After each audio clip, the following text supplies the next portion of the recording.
là-dessus.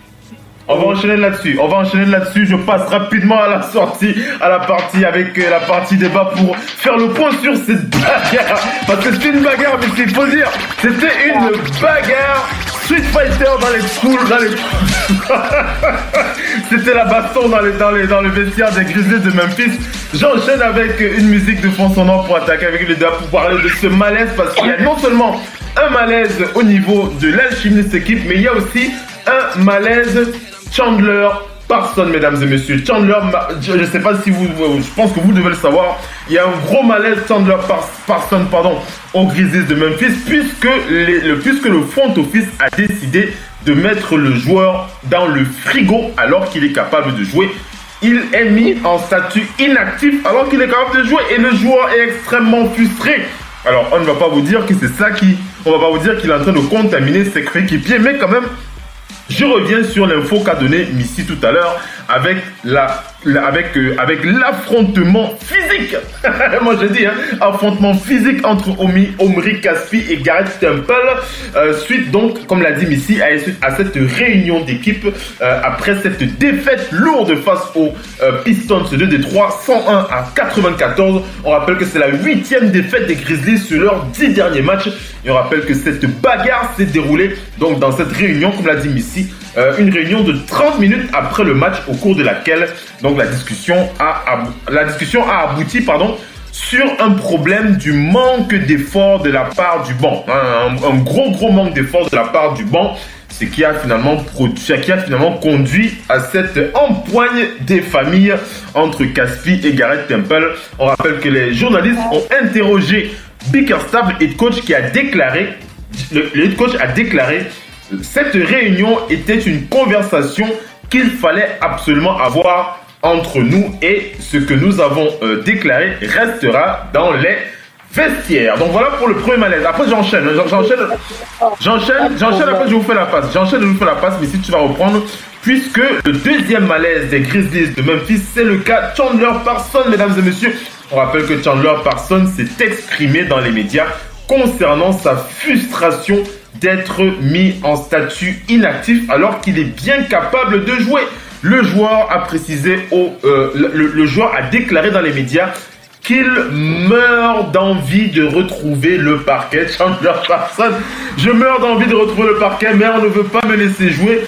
Tous les jours, je travaille avec des gens qui savent ce qu'il faut pour que je retrouve le parquet. Ce sont des experts en la matière, donc il est frustrant pour moi de voir mon équipe se faire battre alors que moi je suis assis sur le banc et que je suis en bonne santé. On rappelle que Chandler Parsons a aussi blâmé le manque de communication avec le front office et notamment Chris Wallace qui rappelle qu'il reste 1 an sur le contrat de 4 ans de Chandler Parsons. Il a tellement hâte de le voir se barrer. Il n'a pas réussi à le transférer et il veut le barrer, donc il le met sur la touche.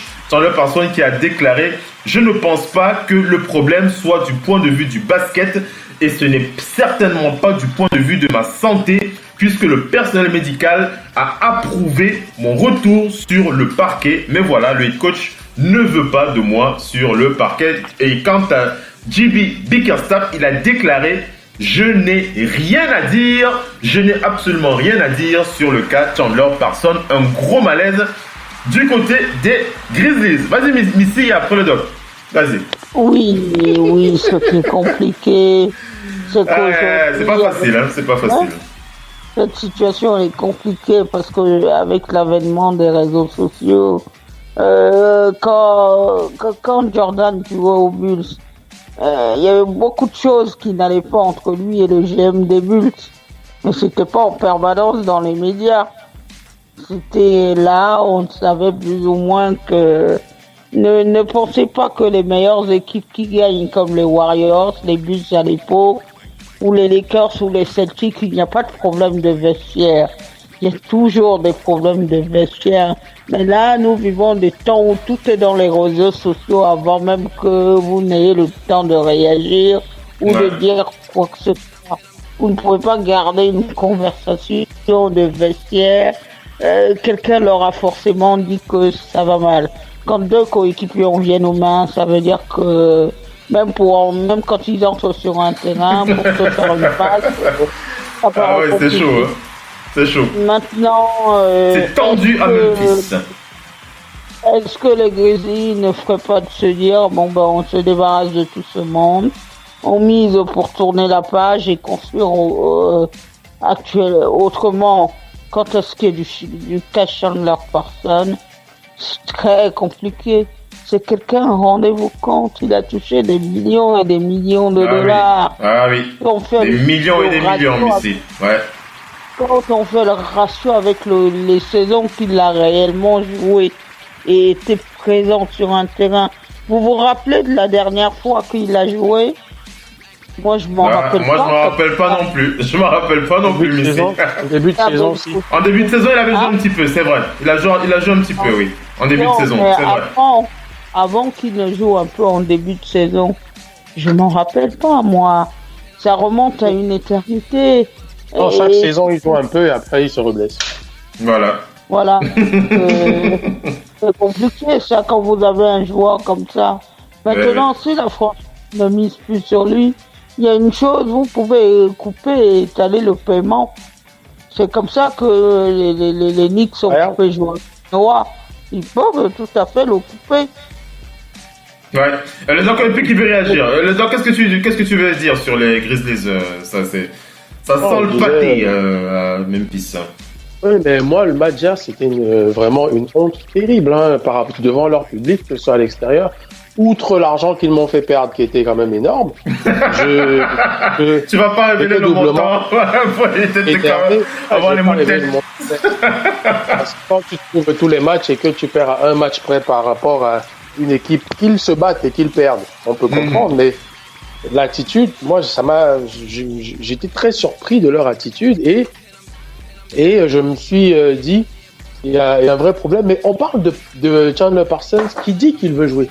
Voilà un mec qui n'a pas joué, pas parce que il veut pas. Il s'est fait siffler dans ses autres franchises par rapport à l'argent qu'il leur coûte. Mais c'est son corps qui pose problème. Ce n'est pas c'est un peu comme si Gordon Hayward maintenant, en début de saison, tellement il était mauvais, on le sifflait en sachant qu'il s'est blessé. Maintenant, on lui dit, bon, prends le temps, joue. S'il se reblesse, soit on va le couper, soit on va lui laisser le temps parce que c'est pas lui qui a demandé d'être blessé. Il veut jouer. Mais moi, je prends les leaders de cette équipe. Parce que, Phil, on l'a pointé, cette nouvelle génération, bon, ils sont pas si nouveaux que ça, mais où on dirait que les leaders ont un vrai souci de leadership. On l'a vu quand il y avait l'affaire Melo avec Harden et CP3. On l'a vu dans d'autres cas. Et là, maintenant, on le voit encore là, maintenant, comment ça se fait que Conley, qui a pris le plus gros contrat à l'époque, et on se demandait pourquoi on donne ça à un meneur comme lui, qui était très bon, qui est très très bon, mais par rapport au salaire des autres, ça a surpris pas mal. Et à l'heure actuelle, Conley se retrouve, les blessures l'ont dérangé, mais la franchise lui a laissé le temps, parce qu'il se blesse pas mal. Si cette franchise n'a pas passé le cap qu'il voulait depuis, c'est aussi parce que Conley s'est trop blessé. Ouais, pourtant, il a touché il a touché vraiment le jackpot Conley à 153 millions.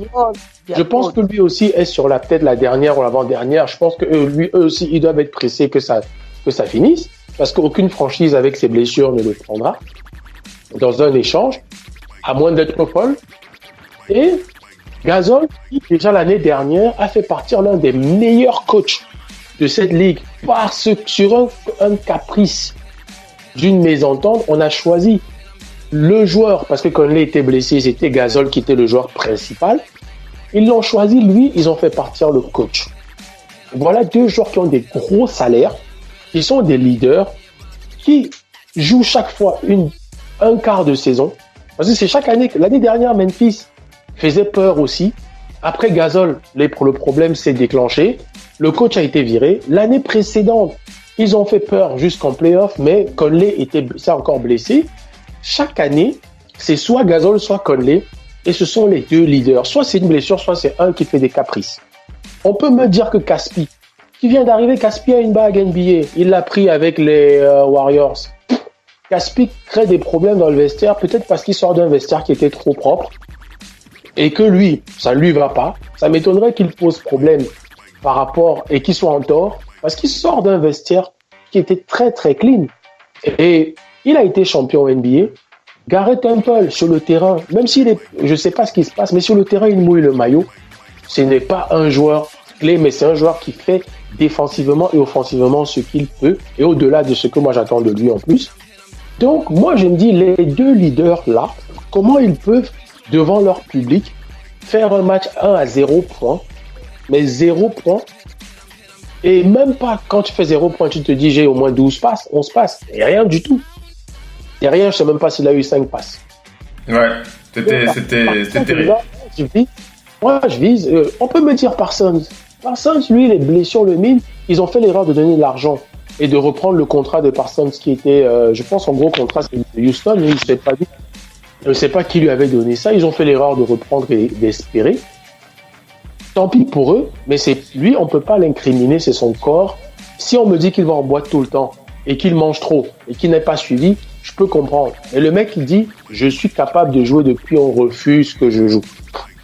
À partir de là, pourquoi l'incriminer lui? Mais les deux leaders là, c'est incroyable parce qu'en début de saison, en plus, ils ont super bien commencé. Tu te rappelles, on se demandait qui va battre. C'était injouable. Et ils jouaient un basket à l'européenne, attaque posée, défense rude. On était même content de les voir. Et encore, on ne sait pas ce qui s'est passé. Mais si les deux leaders n'arrivent pas à éteindre le feu et à remotiver leurs troupes, ils n'ont rien à faire dans cette équipe en tant que leader. Qu'ils fassent les buyouts et qu'ils disparaissent pour que l'équipe puisse construire, attirer des autres. Oui. Missy, une dernière réaction et puis on enchaîne avec les news. Vas-y. Oui, une dernière réaction, c'est juste que tout ce qui est dit dans le vestiaire doit rester dans un vestiaire, mais ce n'est plus possible aujourd'hui. Donc, il faut donc que cette affaire se règle au plus vite. Il faut vraiment que les joueurs se disent, on n'est pas là pour partir en vacances ensemble, mais on nous paye des millions pour que le soir, il faut faire le spectacle.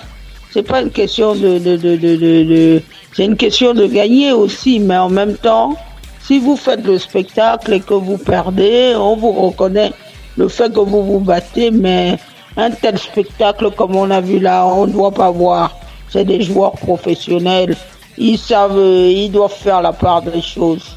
Voilà. Oui, voilà pour ce dossier. La radio qui vous parle de NBA, c'est Radio Off Basket. Le basketball, c'est mieux à la radio.